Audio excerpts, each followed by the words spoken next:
Court से आई खबर से कांग्रेस के नेता राहुल गांधी की मुश्किलें बढ़ गई हैं। राहुल गांधी लगातार कानूनी पचड़े में फंसते नजर आ रहे हैं। राहुल गांधी की नागरिकता को लेकर भी लगातार सवाल उठ रहे हैं।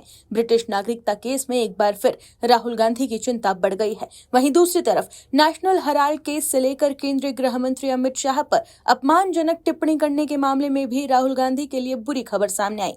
एक साथ देश के अलग अलग अदालतों से जो खबर सामने आई है, उससे राहुल गांधी की चिंता बढ़ती हुई नजर आ रही है।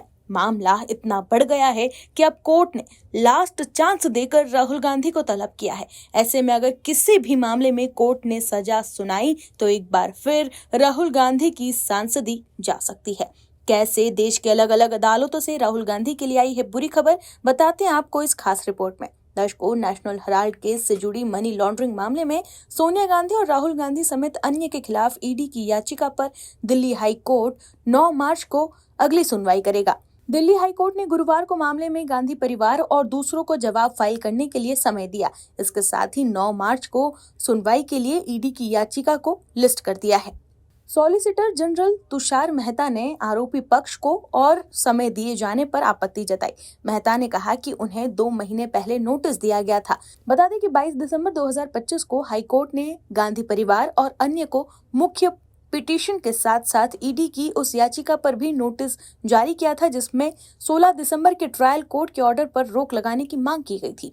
इस मामले में ईडी ने चार्जशीट खारिज करने के निचली अदालत के फैसले को सुप्रीम कोर्ट में चुनौती दी है। दरअसल राउज रेवेन्यू कोर्ट ने नेशनल हेराल्ड से जुड़ी मनी लॉन्ड्रिंग केस में कांग्रेस नेताओं सोनिया गांधी, राहुल गांधी और दूसरों के खिलाफ चार्जशीट पर संज्ञान लेने से इनकार कर दिया था। कोर्ट ने अपने आदेश में ये साफ किया था कि ईडी चाहे तो इस मामले में आगे जांच जारी रख सकती है। इसी आदेश के खिलाफ अब ईडी ने हाई कोर्ट का दरवाजा खटखटाया है। वहीं ईडी की ओर से दाखिल चार्जशीट में सोनिया गांधी, राहुल गांधी, सेम पित्रोदा, सुमन दुबे, सुनील भंडारी, साथ ही यंग इंडियन और डोटेक्स मर्चेंडाइज प्राइवेट लिमिटेड को आरोपी बनाया गया। एजेंसी का आरोप है कि इन लोगों ने मिलकर एसोसिएटेड जनरल लिमिटेड की 2000 करोड़ रुपए से अधिक की संपत्तियों को गलत तरीके से अपने कब्जे में लिया। ईडी का दावा है कि जांच के दौरान फर्जीवाड़े और मनी लॉन्ड्रिंग से जुड़े अहम सबूत सामने आए हैं। एजेंसी के अनुसार एजेएल की संपत्तियों को बेहद कम कीमत पर हासिल करने की साजिश रची गई और इसके जरिए अवैध रूप से लाभ उठाया गया। वहीं केंद्रीय गृह मंत्री अमित शाह पर अपमानजनक टिप्पणी करने के प्रकरण में एमपी-एमएलए कोर्ट में 20 फरवरी को सुनवाई होगी। राहुल गांधी इस दिन पेश होकर अदालत में अपना बयान दर्ज कराएंगे।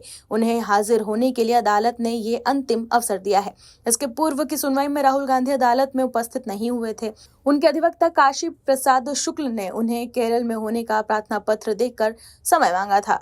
दरअसल कर्नाटक में एक प्रेस वार्ता के दौरान केंद्रीय मंत्री अमित शाह पर राहुल गांधी ने अपमानजनक टिप्पणी की थी। इसे लेकर जिला सहकारी बैंक के पूर्व अध्यक्ष और बीजेपी नेता विजय मिश्र ने राहुल गांधी के विरुद्ध दीवानी में मानहानि का परिवाद दायर किया था, जिसकी सुनवाई चल रही है। इस मामले में राहुल 26 जुलाई 2024 को पेश हुए थे। उसके बाद से वो सुनवाई की तिथि के दिन अनुपस्थित होते रहे। 19 फरवरी को जब वो हाजिर नहीं हुए तो अदालत ने 20 फरवरी को व्यक्तिगत रूप से पेश होने का आदेश दे दिया था। वहीं ब्रिटिश नागरिकता वाले मामले पर राहुल गांधी पर एफआईआर की मामले की सुनवाई टल गई है। 19 फरवरी को इसकी सुनवाई लखनऊ हाई कोर्ट में होनी थी, लेकिन समय की कमी के चलते ये नहीं हो पाई। अब अगली तारीख 23 फरवरी तय की गई है। लखनऊ कोर्ट के 28 जनवरी 2026 के आदेश को हाई कोर्ट में चुनौती दी गई। गौरतलब है कि दोहरी नागरिकता को लेकर राहुल गांधी पर लगातार सवाल उठते रहते हैं।